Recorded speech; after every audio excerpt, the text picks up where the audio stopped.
Okay, here we have the derivative of ln x using the rule for the derivative of e to the x. So how do we do that? Well, we need to convert ln x into e to the x. So we're going to label things. I'm going to do this in red. Tradition. On ln, take the derivative implicitly.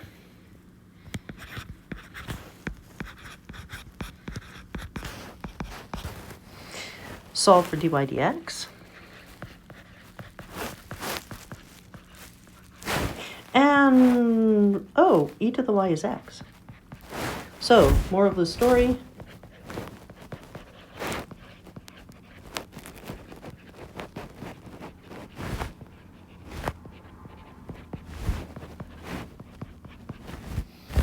Okay.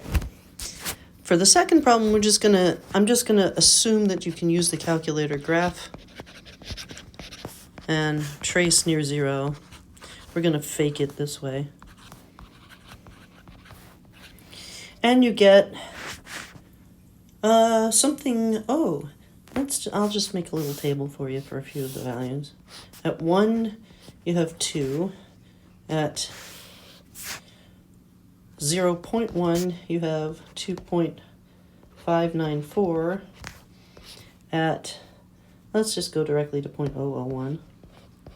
You have 2.716. What are we approaching?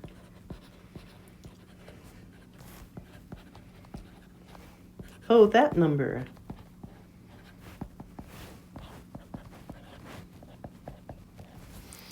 E.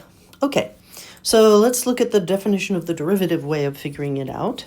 So one thing about the textbooks is that you can do ln x before e to the x, or you can do it afterwards. Either way, you can do it directly the following way.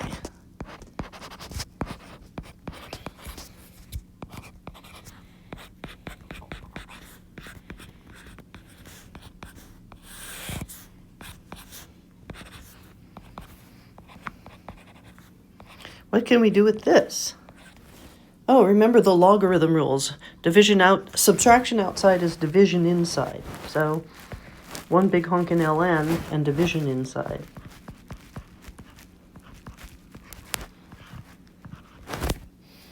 Okay, now we're going to get close to the formula in the previous thing by doing the following. We're going to, first of all, instead of dividing by h, we'll multiply by 1 over h. And then we will take the ln x plus h and just note that x plus h over x, if you do a common denominator thing, it's 1 plus h over x.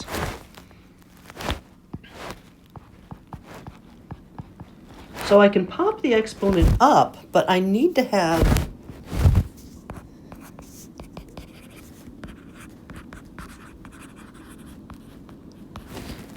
the exponent needs to be the reciprocal of this number inside. So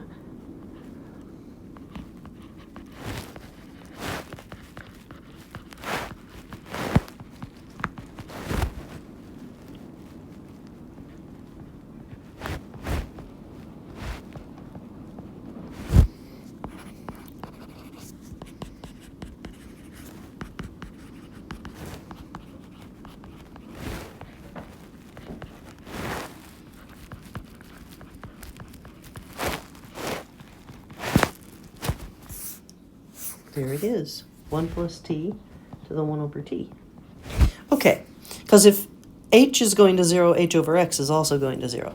So here's the trick. What we're going to do is insert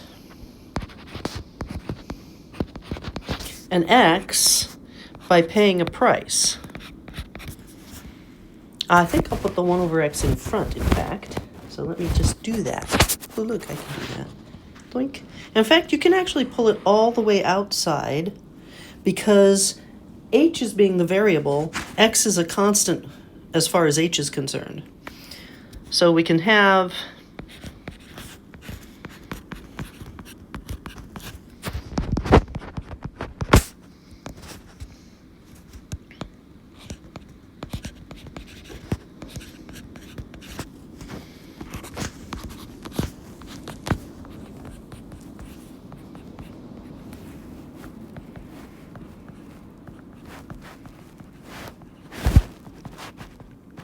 we have 1 over x times 1. Oh, so the derivative is still 1 over x. Okay, so that's fine, but it gets a little boring the second or third time you do it. So what we're going to do is just use product rule, quotient rule, chain rule, lots of chain rule. So this needs a chain rule. Derivative of ln thing. Chain rule says times 2. Notice that's 2 over 2x, which is 1 over x. Oh, that's strange. Where does the 2 go? Well, here's a little note for another way to do that.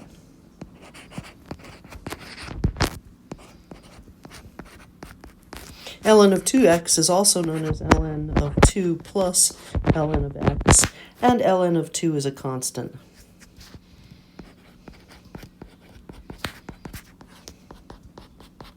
Okay. Now the second one, we have to pop the exponent down.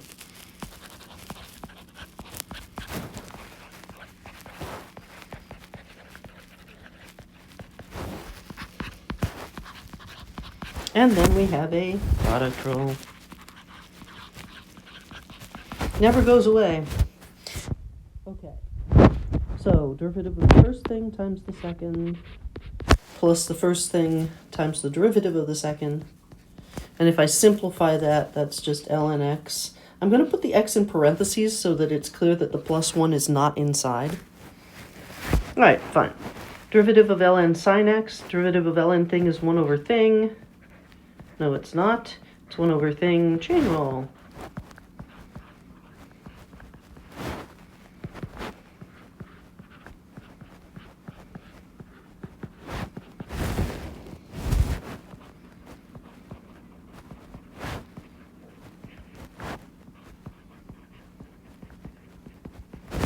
Okay, what about this next one? Oh, look, another chain rule, because this is thing to the 5th. So we have 5 thing to the 4th, and then chain rule. So I'm going to move this up so I can actually write down. What's the derivative of 3 plus ln 2x? 0 plus 1 over 2x times 2. Or you can recognize that we already figured out that that was 1 over x in the first problem. All right, oh, look, a cute picture. Ship A is traveling west. Here's ship A, traveling west towards Lighthouse Rock. So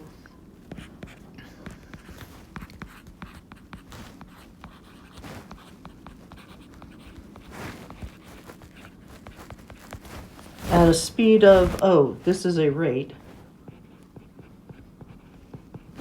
So dx dt isn't 15, it is negative 15.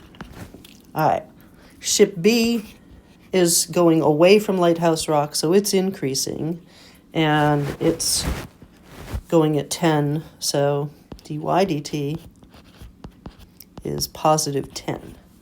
Okay, find the distance in kilometers between ship A and ship B. Oh, look, another Pythag thing. I think I'll call this Z. All right. Okay, so we have x squared plus y squared equals z squared. This is very simple because we're just figuring out what z is.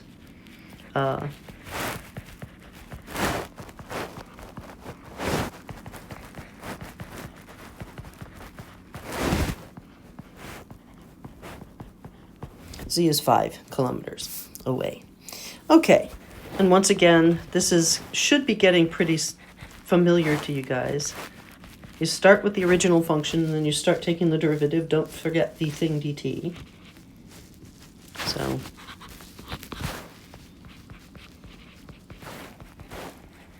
everything is varying, so everything gets to be a variable. Everything gets a derivative. And we can cancel. Let's see. Let's cancel the 2's. And I'm plugging in x is 4, and we already figured out that dx dt was negative. And y was 3, but dy dt is positive, and z was 5. Well, this is nice. Straightforward. Oops, a terrible z.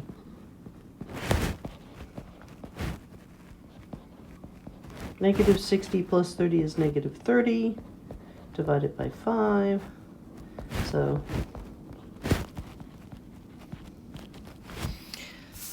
okay, so when one ship is moving away and the other ship is moving towards, whether the total distance is decreasing or increasing depends on the relative distances and the relative speeds. So you can't really predict much of anything. Okay, balloon is 65 feet. No, it's not. 3 seconds later, the balloon isn't at 65 feet. 65 feet plus 3 seconds at 1 foot per second, that would be 68 feet. So y is going to be 68. Remember, anything that can vary needs to be a variable till after you've taken the derivative. Call this x. We'll call this z. I don't like using s because it turns into 5.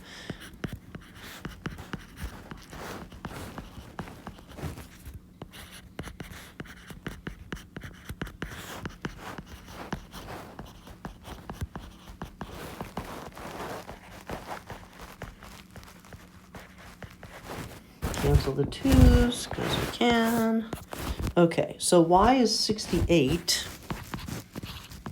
And dy dt is 1, right? 1 foot per second up. So y is increasing.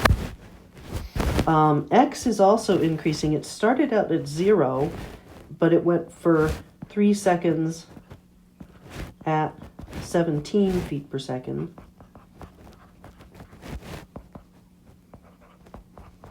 But again, you don't want to turn it into 51 until after you've taken the derivative. So dx dt is 17. Let's see, what was z? Okay, again, after you've taken the derivative, you can go back to the first equation and plug in numbers. X was 51. Y was 68. Do the arithmetic, take the square root on your calculator. Turns out z is 85. Yes, this is another Pythagorean triple.